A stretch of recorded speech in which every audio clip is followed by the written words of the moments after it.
اعوذ باللہ من الشیطان الرجیم بسم اللہ الرحمن الرحیم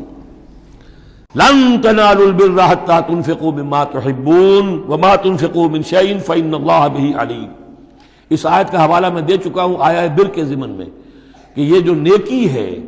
مظاہر نیکی میں سے عملی نیکی میں سب سے بڑی، سب سے پہلی، سب سے مقدم انسانی ہمدردی، اور انسانی ہمدردی میں اپنا مال خرچ کر سکنا، اور مال بھی وہ کہ جو محبوب ہو، ردی ہو، دل سے اتر گیا ہو، بوسیدہ ہو گیا ہو، وہ کسی کو دے کر اور سمجھا جائے کہ حاتم طائی کی قبر پر لات مار دی میں نے، تو وہ حماقت ہے اپنی جگہ پر۔ لن تنالوا البر حتى تنفقوا مما تحبون، تم ہرگز نہیں پہنچ سکو گے نیکی کے مقام کو جب تک کہ خرچ نہ کرو اس میں سے جو تمہیں پسند ہے۔ وما تنفقوا من شيء فإن الله به علیم، اور جو کچھ بھی تم خرچ کرو گے اللہ